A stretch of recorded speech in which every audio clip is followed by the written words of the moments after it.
Nyolong. Saduran gitu. Jadi ya. saya bilang ini kitab Spanyol gitu. Suara nyolong gitu. Mau salah mau benar ini, orang Kristen tetap masuk neraka, orang Islam tetap masuk surga kan? Meskipun kita tahu Taurat itu sudah dipalsukan, meskipun kita tahu kitab Bible, kitab Injil sudah dipalsukan, gitu. Dan semua orang juga tahu bahwa pertama kali Yesus diangkat dari Tuhan tahun 325. Tidak ada yang mengangkat Yesus dari Tuhan, tidak ada. Baca itu tulisannya Polikarpus, itu muridnya Rasul Yohanes langsung. Ketika dia mati dalam pembakaran, dia memuja Allah Tritunggal. Kepadamu Bapa Surgawi dengan imam besar surgawi, yaitu putramu terkasih Yesus Tuhan kami, dan Roh Kudus, kemuliaan bagimu sekarang dan selama-lamanya. Dia mati dalam kesahitannya, dan itu terjadi tahun 156 Masehi. Dan sebelum itu di Alkitab memang sudah ada. Anda masuk ke kamar orang lain dan Anda koar-koar seakan-akan kamar orang lain tersebut lebih jelek dibandingkan kamar Anda. Saya aja nggak berani nih ngomongin apa yang Anda omongin, ngulangi aja saya nggak berani, karena ini kitab suci, saudaraku tersayang Kristen dan Katolik, di dalam kitab 1 Petrus, jika engkau ingin merdeka, maka engkau menjadi hamba Allah. Tapi yang masalah itu di Indonesia, yang kurang ajar itu, saya harus ngomong terus terang, yang kurang ajar itu orang-orang Kristen. Nama Allah dicuri, nama istilah Nabi dicuri, istilah kitab dicuri, istilah zakat dicuri, tapi diselewengkan maknanya semua. Yang paling sentral istilah Allah dicuri, tapi maknanya diubah. Itu sama Ustadz Menachem Ali ku sayang, ya.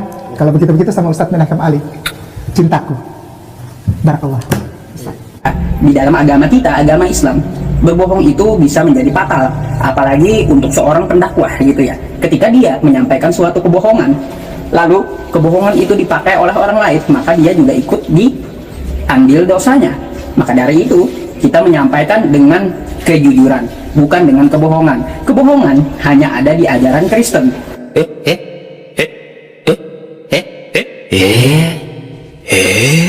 Jadi seperti itu di dalam Islam, tidak ada pengajaran kebohongan, hanya ada di ajaran Paulus gitu, Roy Hans. Nah, itu jawaban untuk Anda. Aduh, ente kadang-kadang ya. Quran. Kenapa saya tidak pakai ayat Al-Quran untuk membenarkan Islam? Kenapa? Karena kalau kita pakai ayat Al-Quran untuk membenarkan Islam kita, mereka nggak percaya. Pakai tulisan yang ada di buku kitab suci mereka untuk membenarkan kita. Itu lebih asik, saudara. Ayo sadar, kita ambil dong senjata untuk jadi milik kita dan memenangkan mereka, insya Allah. Teologinya sendiri. Dan kalau saling dipaksakan, maka kita berhak untuk berapologetika. Makanya yang kita tekankan dengan adanya komparasi itu adalah menunjukkan kita ini berbeda. Sehingga dengan perbedaan itu tidak timbul lagi saling tuduh menuduh yang satu dengan yang lain. Dan itu dilakukan dengan cara apologetika. Mungkin banyak yang salah memahami apologetika ini, tetapi apologetika ini adalah tujuan yang sangat baik. Bagaimana kita mempertahankan ajaran dari pihak kita, dan bagaimana kita menjawab kekeliruan dari orang lain yang sering menuduhkan iman kita. Dan siapapun boleh berapologetika. Jadi tidak memasuki kamar orang lain, tidak membahas yang lain, cuma kita melakukan komparasi agar menunjukkan bahwa kita itu berbeda, supaya tidak saling menyerang yang satu dengan yang lain. Begitu. Gitu. Dan semua orang juga tahu bahwa pertama kali Yesus diangkat dari Tuhan tahun 325. Tidak ada yang mengangkat Yesus dari Tuhan, tidak ada. Baca itu tulisannya Polikarpus, itu muridnya Rasul Yohanes langsung. Oke, Tuhan memberkati. Sudah sabar menanti luar biasa Kiai Haji David King, Kopral Jono, Rocky Gemblung, Lemeran Rock. Shalom semuanya, apa kabar? Baik, shalom. Dahsyat. Baik, saya rasa sudah mengikuti pemaparan saya ya. Saya ingin supaya itu fokus dan jadi belajar lagi lah untuk itu. Shalom semuanya. Pak King David, apa tanggapan Anda?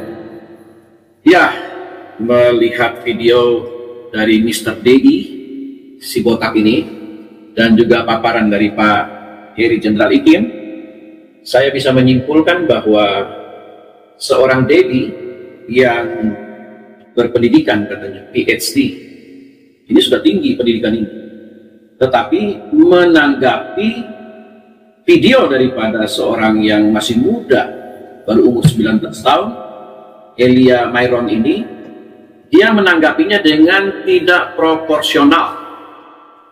Jadi Dedi ini harus belajar lagi. Anda katanya orang berpendidikan, ya punya viewer yang banyak, dan dikagumi oleh banyak orang. Tapi sayangnya kalau berbicara tentang agama, tiba-tiba Anda menjadi orang yang sangat bodoh dan tolol menurut saya. Anda tidak cerdas sama sekali, Dedi. Perlu saya dan kawan-kawan mengajar Anda untuk bidang agama ya. Kenapa? Anda tidak komparasi dengan video-video para mualaf yang bermulut comberan menurut saya dan tidak berbicara secara akademis. Mereka asal mangap, asal cuap-cuap. Mereka berbicara tanpa dalil-dalil yang kata si bangkai valid itu. Apa kesalahan dari seorang muda? Ulangi, Pak. Valid. Ya, lanjut.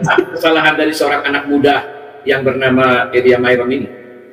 Menurut saya dia berbicara sebagai seorang apologetika, seorang apologet yang membela iman dan meluruskan pandangan-pandangan yang keliru selama ini. Tidak ada salah. Bahkan pandangan Dedi keliru. Anda dan kawan-kawan Anda itu sudah masuk ke rumah orang dan merampok. Itu jelas, tidak bisa Anda hindari. Tadi video-video yang sudah ditunjukkan oleh narasumber kita, Pak Heri Jenderal Ikim, jelas bagaimana si bangkai keledai hitam itu berkata-kata, bagaimana dondi setan itu berkata-kata, bagaimana kita melihat si siapa namanya itu, Bang Ali, Ali, orang Madura asli itu, yang mengatakan bahwa kita mencuri kata-kata Allah itu. Padahal tadi sudah dijelaskan bahwa sebelum ada Islam di dunia ini, kata Allah itu sudah dipakai di Jazirah Arab, termasuk Kristen Koptik. Sudah dipakai terlebih dahulu sebelum Islam ada di dunia ini.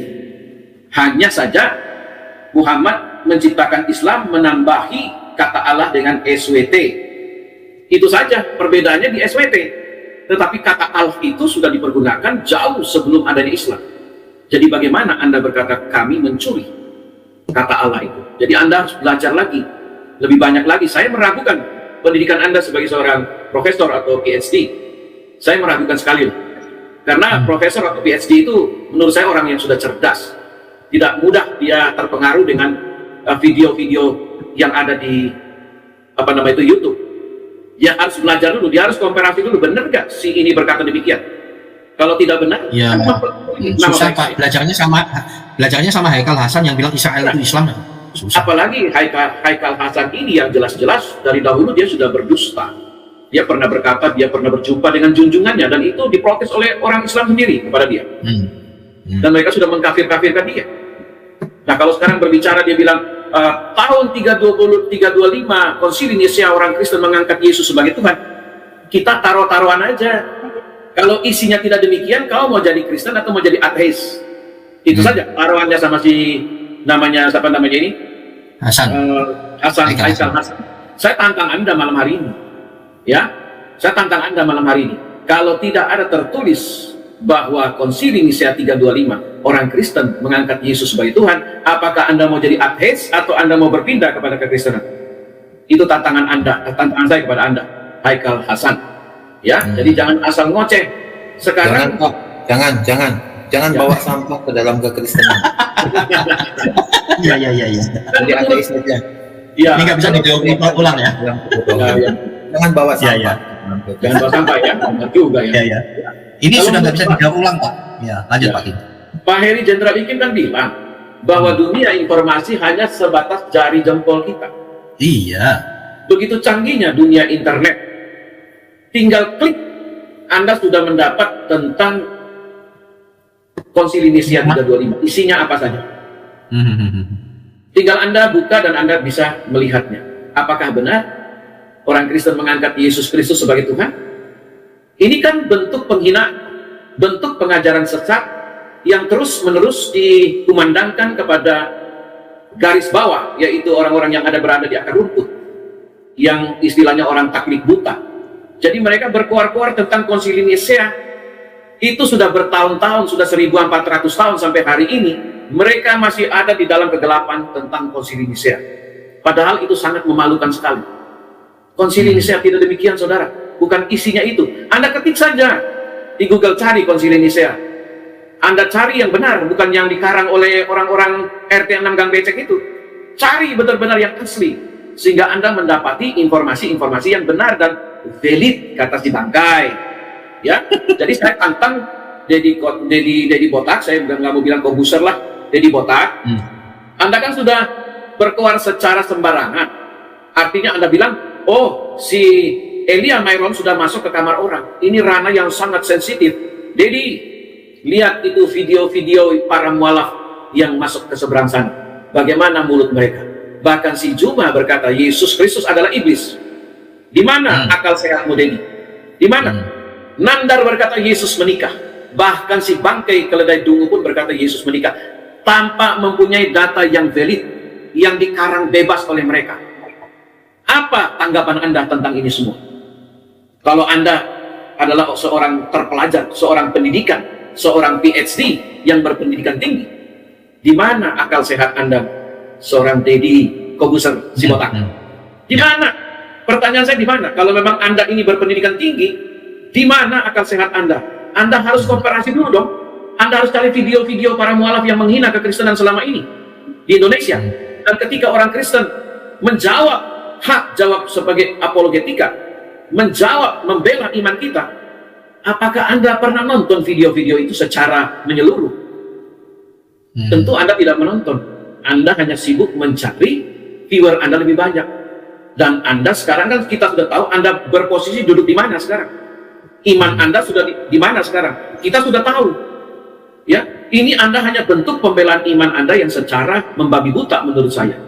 Kalau Anda orang berpendidikan, sudah diputar oleh Pak Heri tadi video-video, dan itu benar, bukan karangan orang Kristen. Dan masih banyak lagi video-video tentang penghinaan terhadap Yesus Kristus, Alkitab, Taurat.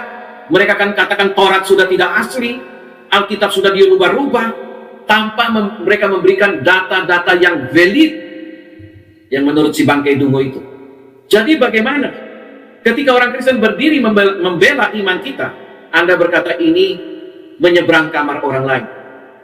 Padahal mereka bukan menyeberang kamar orang lain. Rumah orang lain mereka obok-obok. Gereja di stop untuk tidak boleh beribadah. Orang lagi beribadah mereka masuk menyetop orang beribadah. Apakah ini sila kelima keadilan sosial bagi seluruh rakyat Indonesia bisa diaplikasikan di dalam kehidupan kita sehari-hari? Bagaimana intoleransi terjadi di negeri ini? Apakah Anda pernah membahas itu?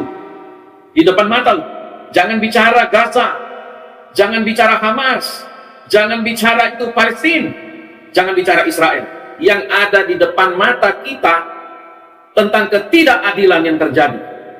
Kalau sila pertama, ketuhanan yang Maha Esa.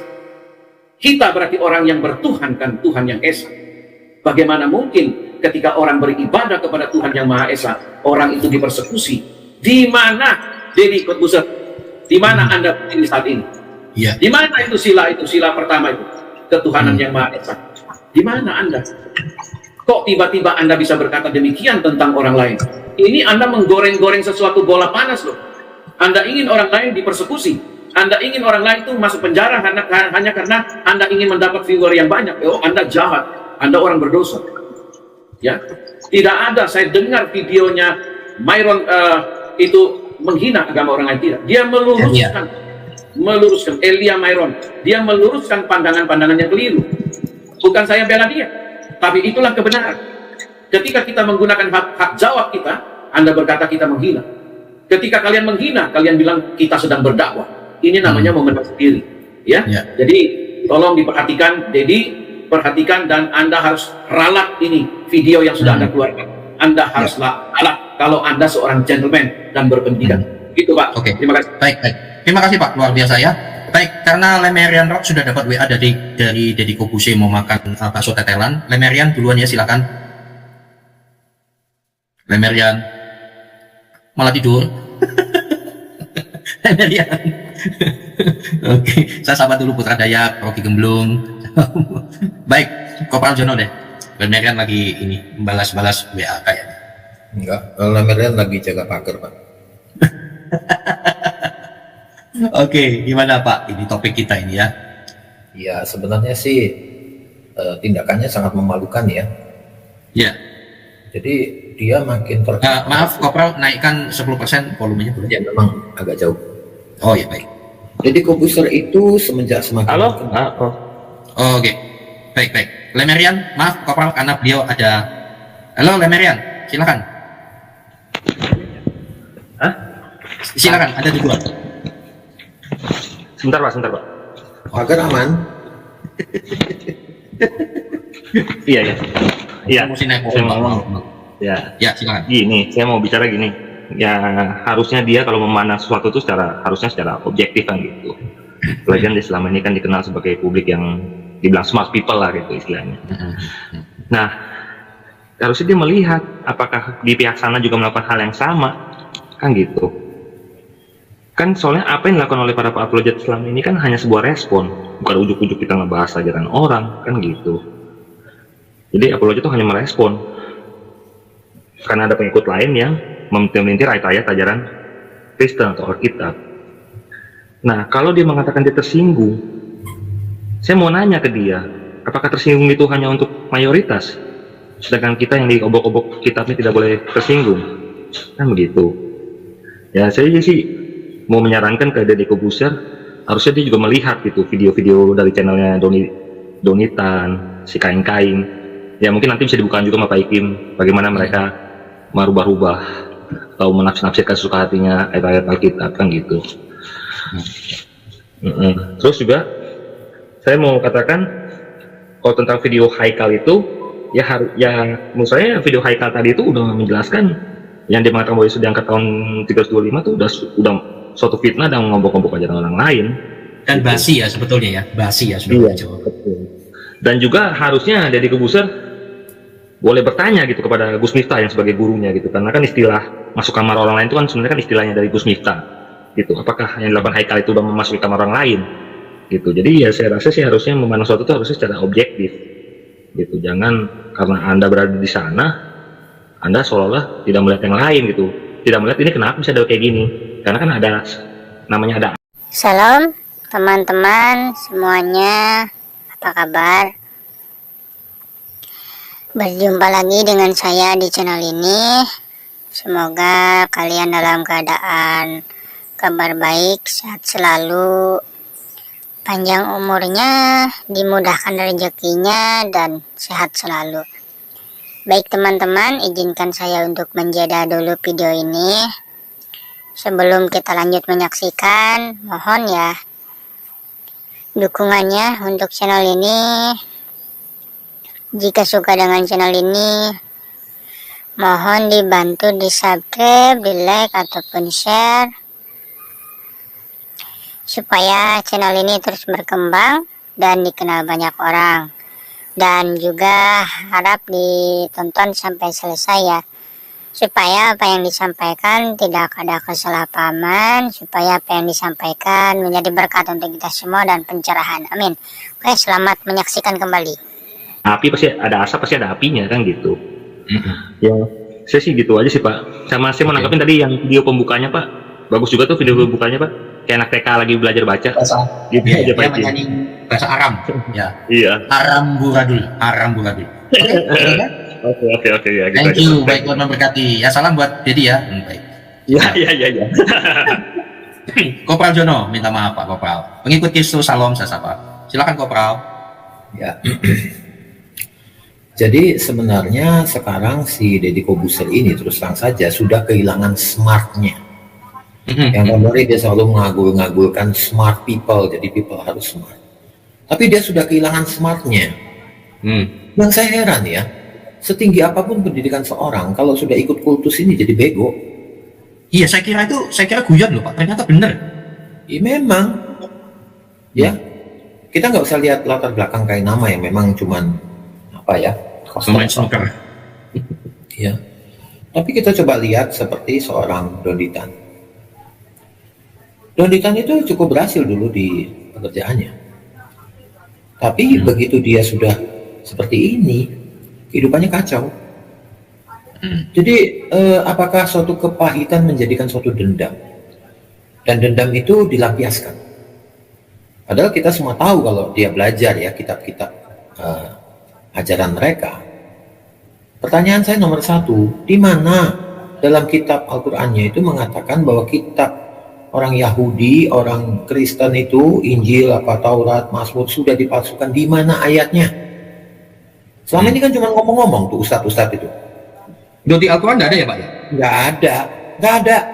Yang ada itu ada satu ayat yang paling dekat itu adalah bahwa orang Yahudi itu memutar-mutar lidahnya dalam membaca Taurat. Cuman itu doang. Jadi maksudnya kalau kita lihat asbabun nuzulnya, ada bagian-bagian Taurat itu mereka tidak baca atau tidak bacakan. Ya bebas-bebas aja dong kitab mereka kok. Dari bab 1 langsung mereka baca ayat, bab 3 kan boleh-boleh aja. Iya kan? Jadi nggak ada suatu narasi yang secara jelas menunjuk bahwa adanya pemalsuan. Makanya mereka kalau ditanya, kalau kamu percaya bahwa kitab ini dipalsukan, berarti kamu tahu palsunya. Otomatis kamu harus tahu aslinya sehingga kamu bisa membedakan. Nah sekarang mana aslinya mana? Gue juga ingin tahu aslinya. Saya juga ingin belajar. Injil, Taurat, Zabur versi Islam itu isinya apa? Nggak ada juga di kitabnya. Jadi ya itu memang hanya omongan-omongan abad ke-11 Pak. Saya ngomong masalah pemalsuan dulu. Karena mereka kan selalu banyak yang menuduh seperti itu. Cerita ini berasal dari awal Ibnu Taimiyah. Ibnu Taimiyah itu ulama besar Pak. Nah, konteks settingan zaman waktu itu adalah zaman mulai Islam jatuh. Mulai Islam turun pamornya.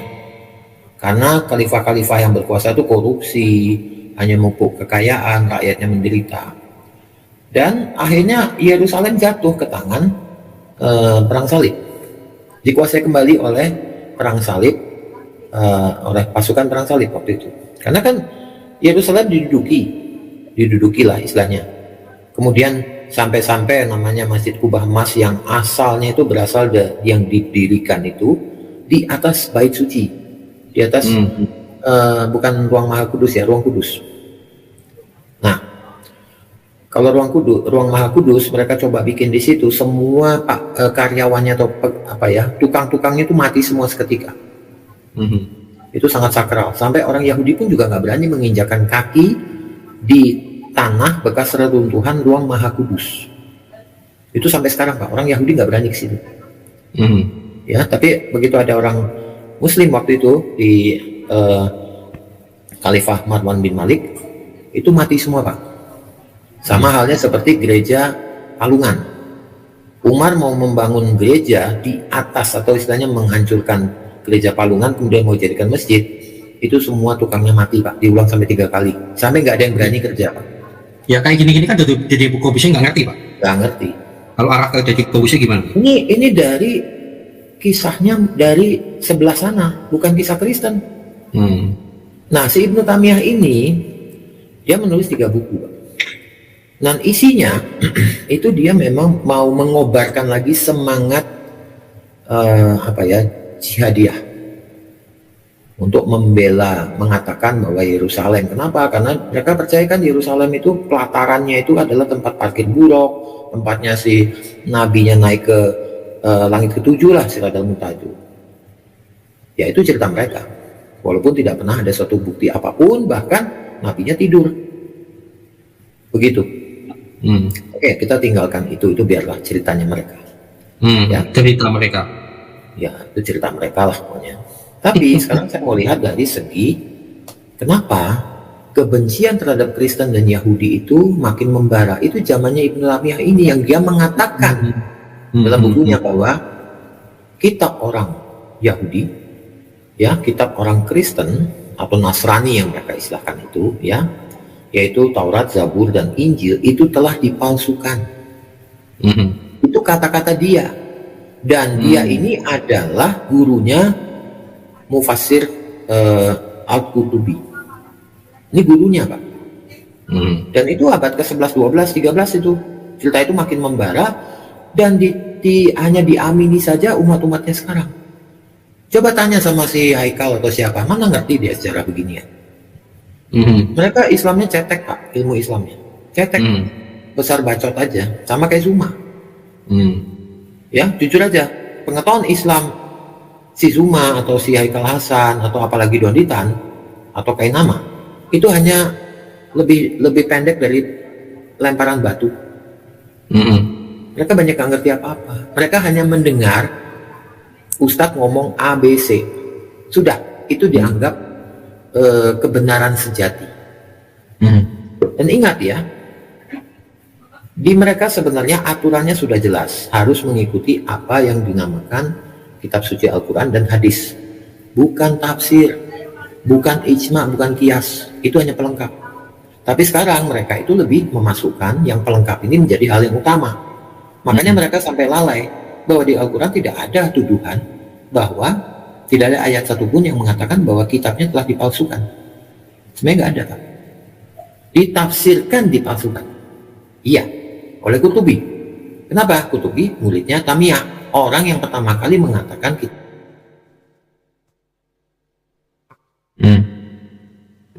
Halo, Kopral John, suaranya hilang. Halo, Kopral John. Oke, hilang suaranya. Baik, ke Rocky Gemblung, Shalom Pak Imadi Sania, Kurban Hok, mengikut Kristus Kijing, saya salam dulu. Kain Ama bin Atang, saya sapa dulu. Baik, Rocky Gemblung, silakan. Baik, salam. Singkat padat ya, banyak nih teman-teman kita. Rocky Gemblung, break. Loh, kok nggak ada suaranya? Halo. Shalom. Oke. Silakan Pak, singkat padat jelas. Apakah ada topik? Saya topiknya hanya mengulas si Kemplung ini aja, Pak. Jadi gini, saya tidak percaya orang ini, saya tidak mau nyebut nama dia. Orang ini dia PhD atau apa enggak percaya. Dia sejak dari tukang sulap. Ini cuma tukang sulap yang tidak punya pendidikan. Di mana-mana tukang sulap tidak punya pendidikan. Pernah nggak di dalam podcast dia berani tunjukkan ijazah-ijazahnya? Nggak berani. Model kepala onde-onde ini otaknya nggak ada. Saya nggak mau sebut nama. Makanya dia mampu menyulap dirinya jadi perwira polisi, perwira TNI tanpa pendidikan. Bergaya dia. Apalagi kalau latar belakang, mohon maaf, saya bukan rasis ya, saya nggak rasis. Dia ini kan keturunan double minority dulunya. Kemudian dia mualaf dan dia sekarang masuk dalam majority. Orang-orang dari keturunan double minority kalau sudah masuk dalam kamarnya majority, ya ginilah kelakuan mereka, mencoba menarasikan sesuatu yang kira-kira mendapat simpati dari RT 6. Apalagi sekarang ini si kepala onde-onde ini, dia sedang dihujat oleh netizen Indonesia ketika dalam satu podcast dia mengatakan, nah ini namanya juga otak onde-onde, sesuai ilmu psikologi yang saya punyai, saya pastikan Jessica Kumala Wongso adalah psikopat. Dia akan dihujat. Dia masuk ke kamar lain ketika dia memframing bahwa dan jelas-jelas menuduh Jessica Wongso itu psikopat, padahal dia bukan seorang psikolog, bukan psikiatri, bukan dokter forensik, bukan ahli wajah, bukan apa-apa. Dia hanya tukang sulap. Tetapi dia masuk kamar metodologi ilmu-ilmu yang lain. Sementara sekarang dia menuduh si Elia masuk kamar orang lain. Nah, model-model onde-onde inilah manusia-manusia culas model kayak gini yang dipelihara. Jadi sekarang polanya dia mencoba meraih simpati dari RT 6 gara-gara kasus Jessica. Followernya kan banyak hilang waktu itu. Dan dia nggak berani lagi muncul di podcast-podcast, nggak berani. Nah sekarang dia mencoba muncul dengan mengulik si Elia untuk meraih simpati RT 6. Motifnya hanya itu aja, dia pengen muncul lagi, ingin menyulap dirinya lagi. Ini hanya tukang sulap, berkepala onde-onde, otaknya nggak ada. Makanya dia mencoba kepalanya dibikin onde. Jujur ya, onde-onde itu nggak berotak. Mohon maaf, saya bahkan menghina ya. Namanya juga onde-onde. Dari tadi saya tidak mengatakan nama. Ya, tukang sulap banyak. Saya waktu kecil dulu sering nonton tukang sulap. Ternyata tukang sulap itu dari kampung-kampung dan pemainnya tidak ada sekolah. Karena apa?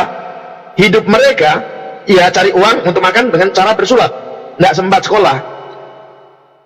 Jadi tukang sulap nih Pak, mohon maaf lah, tukang sulap yang bisa menyulap dirinya menjadi perwira TNI dan gagah selalu bangga dengan melatih 2, ya. Kemudian diajak Prabowo melihat pesawat tempur Mirage yang baru dibeli. Gayanya kayak, aduh, bapak saya aja kolonel, nggak kayak gitu gayanya. Dikawal-kawal model kayak gitu, keluar dari Mabes TNI, gayanya nggak ada. Letkol jujur jadi TNI itu nggak pernah punya gaya seperti itu. Letkol yang beneran loh ya, nggak ada yang bergaya kayak gitu, karena di TNI itu dididik untuk rendah hati, dididik untuk tidak asal jeplak mulutnya. Ini kan jelas dia mengatakan Jessica Wongso adalah psikopat. Kalau Jessica Wongso itu anak saya, ini deh si kepala onde-onde ini akan saya tuntut pencemaran nama baik, tuntutan pidana perdata 1 triliun, bener. Mudah-mudahan orang tuanya Jessica dengar omongan saya, supaya orang tuanya Jessica atau Pak Oto atau pengacara Jessica menuntut si kepala onde-onde ini tuntutan pidana pencemaran nama baik dan ganti rugi perdata 1 triliun. Karena nama Jessica dicap itu jelas loh, dia ngomong bahwa Jessica adalah psikopat sesuai dengan ilmu psikologi yang saya miliki. Sejak kapan dia psikologi? Sejak kapan dia mewawancarai Jessica? Sejak kapan? Dia sampai merasa dirinya kepala onde-onde kayak gitu, lintas ilmu dikuasai. Orang dia hanya gaya gagah membanggakan ototnya. Orang yang coba gaya kayak gitu sebetulnya pengecut, Pak. Jujur.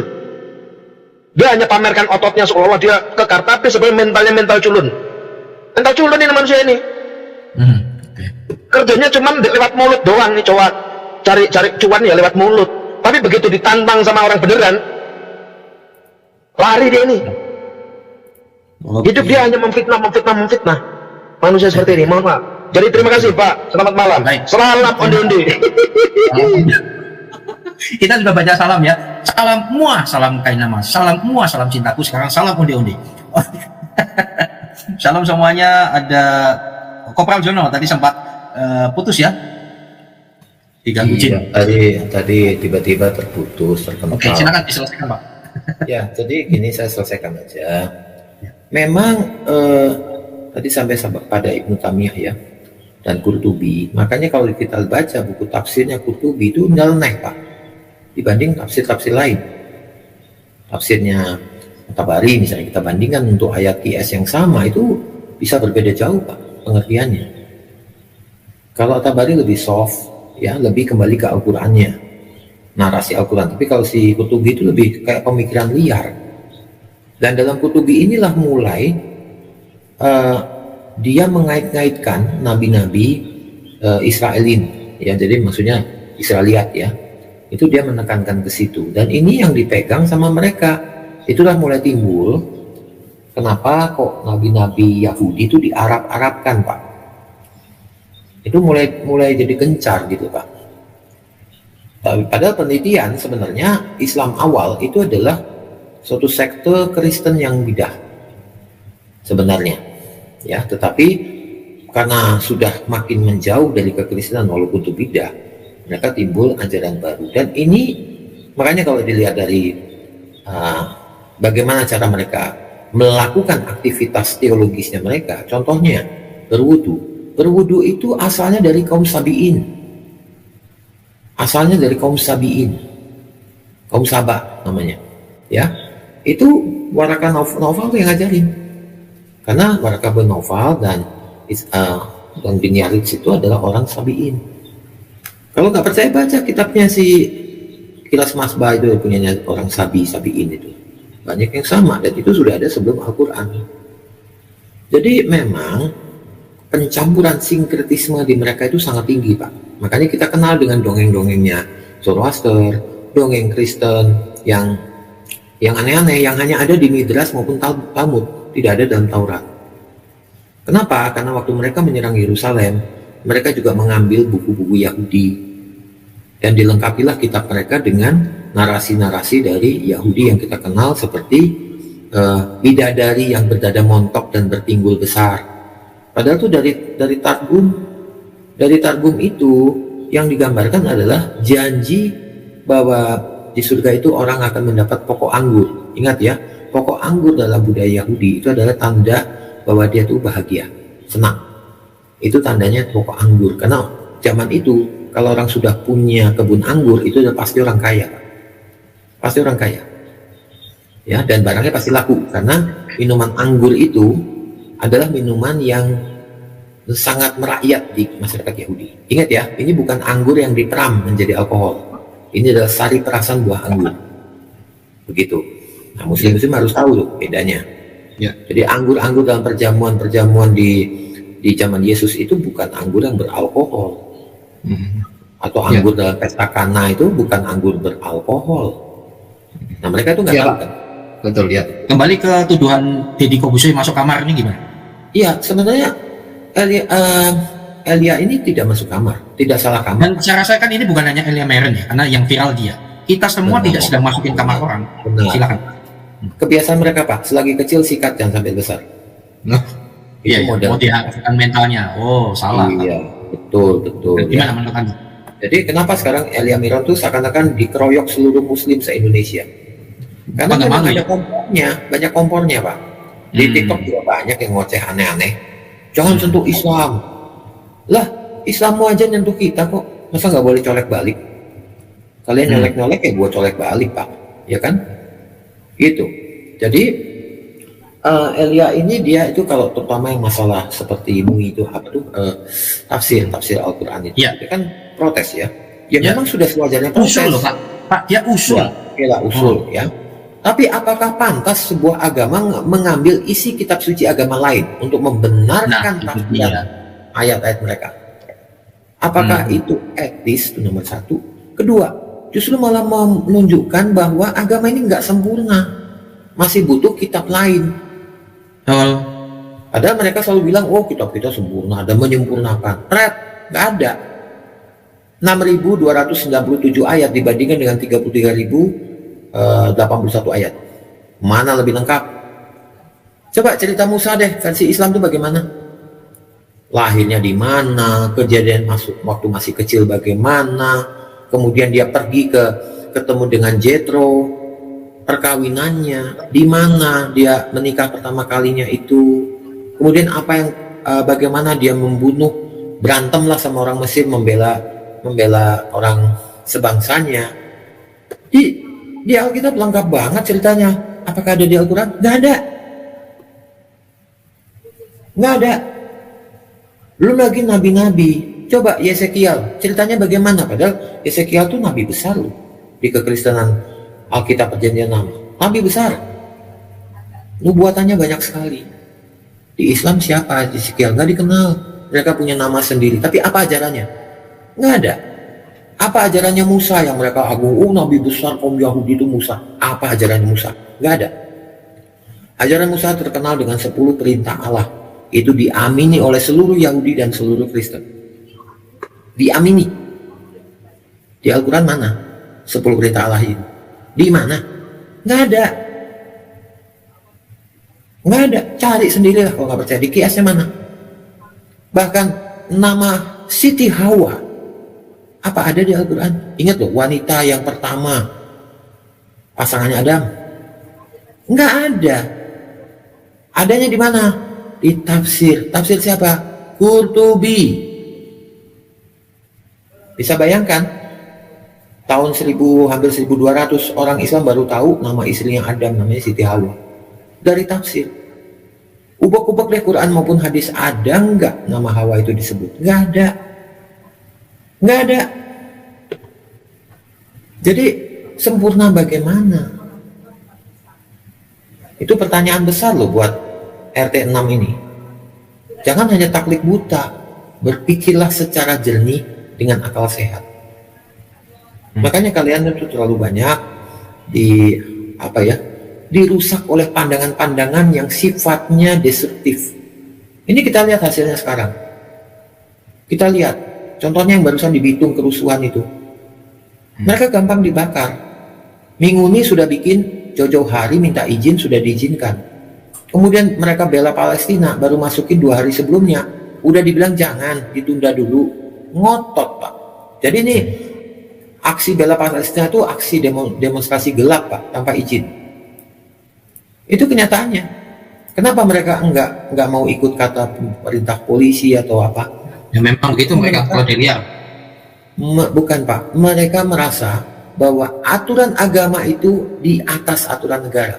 Itu dimanapun. Makanya mereka selalu bikin masalah dimanapun mereka berada. Coba lihat sekarang di Eropa, satu Eropa bangkit melawan mereka dan mengusir mereka pergi. Sekarang demo di mana-mana di Eropa karena udah muak Pak dengan tingkah lakunya mereka. Main tutup jalan, apapun alasannya.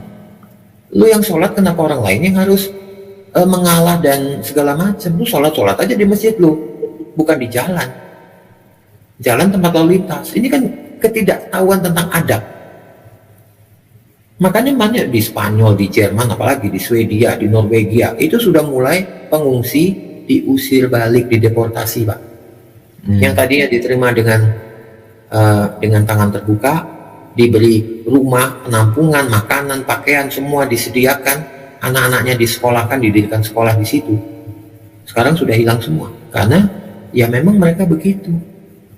Ya mirip Rohingya lah, gitu loh Pak, kelakuannya. Mereka juga gitu.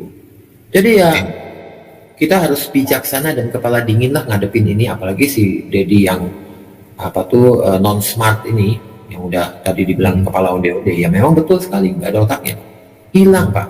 Ya itu heran, setiap yang pindah ke sana hilang nalarnya, nalar kemanusiaannya hilang, begitu. Ya, baik. Oke, jadi begitu ya kesimpulannya ya. Orang memiliki gelar akademis kalau udah ke sana langsung sungsang Pak, kebalik. Betul. Oke. Baik, terima kasih. Saya sapa dulu Thomas. Apa kabar? Baik, korban hoax, silakan Kijing. Korban hoax dulu ya. Oke, sikap padat. Silakan Pak. Ya, Shalom. Sorry. Selamat malam. Teman-teman, terima kasih. Ya, semangat pagi ya. Pemirsa. Jadi ya memang kesannya memang itu ya, orang yang redup tapi ingin kembali, tapi caranya salah. Saya bilang aja, Om Deddy jangan salah kamar.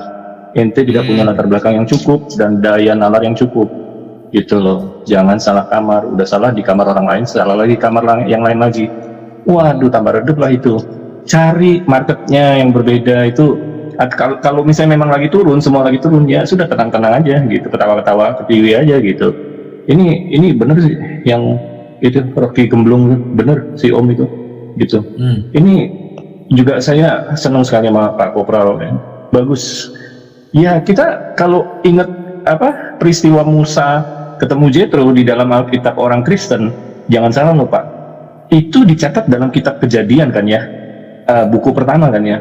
Betul. Itu ada waktu ketemu lu, terus Jethro mertuanya Musa ngeliat, kok kamu capek banget ya ngurusin orang Israel purba ini, aduh masyarakatnya bawel, bertele-tele, menuntut ini itu, sama kamu tuh udah tua tapi capek tapi kuat gitu loh, dari pagi sampai sore ngurusin mereka tiap hari gitu.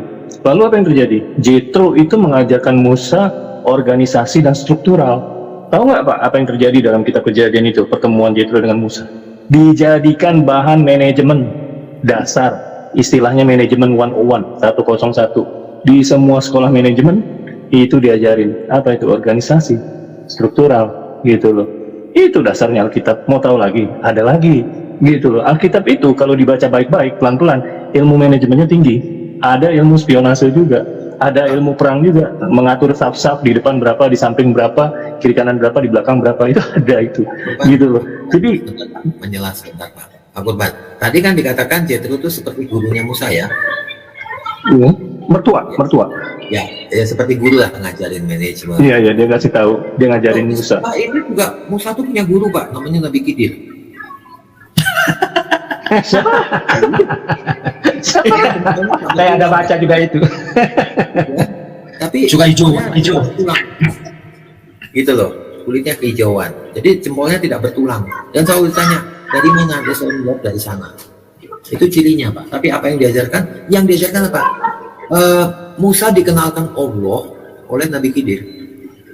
Selalu. Itu cerita RT sebelah ya. Dari mana itu asalnya Pak? Nabi Khidir. Saya juga membangkongkan begitu. Ya Pak. Gitu loh. Jadi ya itu gurunya Musa di versi sebelah Pak. Gitu. Oke lanjut Pak. Ya, gini loh. Itu Jethro itu terkenal banget. Ilmu manajemen dia terkenal banget. Di semua sekolah manajemen dasar itu diajarin kok gitu. Karena itu dipakai di semua perusahaan, struktur organisasi itu dipakai di semua perusahaan gitu. Itu yang ngajarin Jethro dan diambil dari Musa dan dimulai oleh orang Yahudi. Makanya jadilah orang Kristen gitu loh. Karena kita tuh belajar dari kitab Perjanjian Lama, Perjanjian Baru tuh ilmunya tinggi-tinggi, dan itu dasar yang sangat dasar untuk struktur membangun. Ya kalau mau ngomong besar sih, membangun sebuah negara juga bisa gitu loh. Ini aja dibangun seperti ini oleh Jethro, oleh Musa itu itu baru kitab Kejadian loh, belum yang lain gitu loh. Banyak ilmu di situ, di dalam Alkitab kita tuh banyak ilmu gitu loh. Cuma ya itulah, si Om ini kan dari sini ke sono gitu loh. Makanya kan kemarin kita ngomong buku lu bikin otak lu kebolak-balik gitu. Lu iya bisa nalar dengan lurus dengan cara cerita seperti itu? Nggak bisa. Pikiran orang yang pernah membaca itu dan mendalami itu tidak bisa berpikir lurus. Makanya tadi kita bicara, waduh kenapa jadi sungsang ya gitu loh. Dari sini keluar ke sono jadi sungsang, orang dari sono ke sini jadi pintar gitu aja gitu. Makanya ini gini loh Om Deddy, itu cari pasar tempat lain Om gitu. Jangan cari pasar, cari kamar di sini, atau jangan cari kamar sistem peradilan Indonesia, itu jauh lah, apalagi bicara psikologi gitu loh. Iya, metodologinya aja nggak jelas gitu loh. Jadi itu gimana ya, kesian juga, ini sedang meredup tapi pengen meronta-ronta gitu. Ingatlah akan daku, ya repot loh kayak gitu ya. Cari tempat lain Om, jangan di sini Om, jauh gitu loh, kemampuannya jauh gitu loh maksud saya. Iya, balik lagi aja biar baca Alkitab, biar pintar gitu loh Om, gitu Pak. Oke, dahsyat luar biasa. Terima kasih. Jadi belajarlah sesuai tempatmu ya. Kembangkan podcastmu, itu udah luar biasa, pemasukannya udah gede loh. Oke, jangan masuk ke ranah akademis teologis ya. Habis kamu karena kamu ngawur. Baiklah, luar biasa. Salam Pak Imade, saya sapa dulu. Ini siapa ya tadi? Shalom baik. Oh, ada Fadilah Hafiz, shalom juga saya menyapa. Ke Kijing. Shalom, bisa dengar suara saya enggak Pak? Sangat indah, menawan, luar biasa. Oh iya, mantap. Baik Kijing tuh ya, Pak Kijing, halo. Kijing. Salam ya. Karena Pak. Ya, oke, terima kasih untuk waktunya. Saya ingin menyoroti begini. Kadang-kadang pengajaran yang diberikan kepada orang-orang itu, terutama FT6, itu kan berdosa kalau misalnya kamu membaca kitab gitu, kamu nggak perlu mengerti, tapi kamu cukup membaca bahasa Arabnya, walaupun kamu ngerti, itu sudah berpahala. Nah, pengajaran-pengajaran bodoh seperti inilah yang memang harus dikikis di Indonesia.